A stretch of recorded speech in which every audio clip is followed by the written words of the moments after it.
არის ეს ბომბა, არის ეს საქართველოში პირველი და ეს გააკეთა მათე მოტორსმა და გელენვაგენმა. მოგესალმებით. თელ საქართველოს მოსახლეობას მინდა უთხრა, რომ გელა ბარკალაიას თუ რატომ აქვს ახალგაზრდებთან კავშირი. უყურეთ როგორ არის.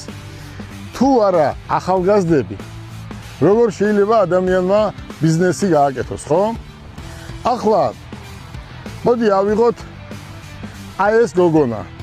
ვიღაცამ დაგვიწერა, რომ რატომ დაძდევს, რატო დადის ეს გოგონა სულ გელასთან.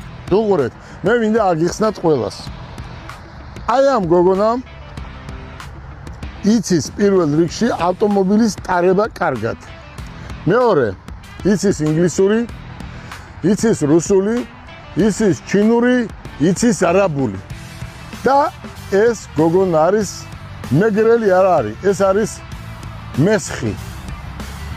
მის სახშიც ვიქეიფეთ ერთი კვირის უკან და არის როგორ ჩვენ ესე მითხრა, რომ როგორ თქვენ ხართ მეგრელები, ისე ვარ ჩვენ მესხებიო. და ამიტომ არის ჩვენს გვერდზე. თან არის ფოტო მოდელი, ხო? და უნდა მივცეთ შანსი, რომ ის გახდეს ქვეყანაში პოპულარული.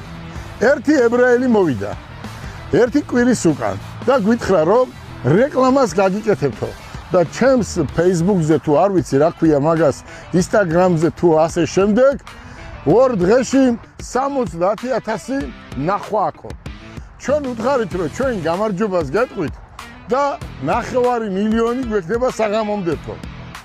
კაცმა არაფრით არ დაიჯერა, ამიტომ წავედით ბათუმში და ერთი რაღაც მომენტი ჩავწერეთ, მერე თბილისში ჩავწერეთ და აქვს 1,800,000 ნახვა. მე ახალგაზრდებს მინდა ვასწავლო, წინ წავწიო და თავისი თვალით ნახონ ყველაფერი. ხო, თქვენ ახალგაზრდები ხართ, ხო? ესეც დღეს არის პრაქტიკა. აი ამ წუთას, რასაც თქვენ ნახავთ, საქართველოში ჯერ არავის არ გაუკეთებია, რომელსაც მე და ანი გავაკეთებ. აი ამ ავტომობილს, რასაც ქვია გელენვაგენი, რომელიც ჩამოვიდა 3-4 დღის უკან, არის 0 კილომეტრით და არის პირველად ამიერკავკასიაში პირველი ელექტრომობილი გელენვაგენი და მას აქვს ნომერი GB. მე და ანი განახებთ ახლა რას გავაკეთებთ ჩვენ. ეს ავტომობილი ნახე